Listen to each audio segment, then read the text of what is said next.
নমস্কার নমস্কার। কবিগুরু রবীন্দ্রনাথ ঠাকুরের লেখা আফ্রিকা।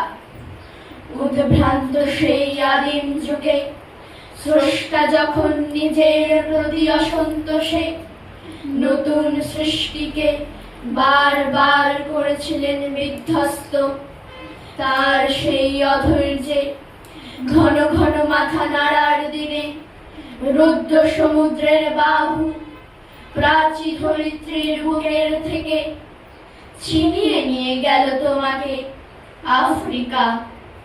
বাঁধলে তোমাকে বনস্পতির নিবিড় পাহারায়, কৃপণ আলোর অন্তঃপুরে। সেখানে নিভৃত অবকাশে তুমি সংগ্রহ করেছিলে দুর্গমের রহস্য, চিনছিলে জল স্থল আকাশের দুর্বোধ সংকেত, প্রকৃতির দৃষ্টি অতীত জাদু মন্ত্র জাগাচ্ছিল তোমার চেতনাতীত মনে। বিদ্রুপ করছিলে ভীষণকে বিরূপের ছদ্মবেশে, শঙ্কাকে চাচ্ছিলে হার মানাতে আপনাকে উগ্র করে। বিভীষিকার প্রচন্ড মহিমায় তাণ্ডবের দুন্দুভিনী নাদে, হায় ছায়াবৃতা কালো ঘুমটার নিচে অপরিচিত ছিল তোমার মানব রূপ।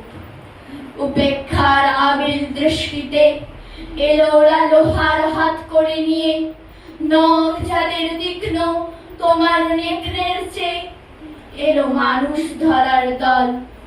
গর্বে যারা অন্ধ তোমার সূর্যহারা অরণ্যের চেয়ে, সভ্যের বর্বর লোভ নগ্ন করল আপন নির্লজ্জ অমানুষতা।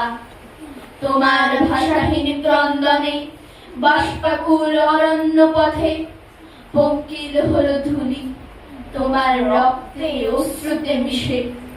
দস্যু পায়ের কাটা মারা জুতোর তলায় বিভৎস কাদার পিণ্ড চিরচিহ্ন দিয়ে গেল তোমার অপমানিত ইতিহাসে।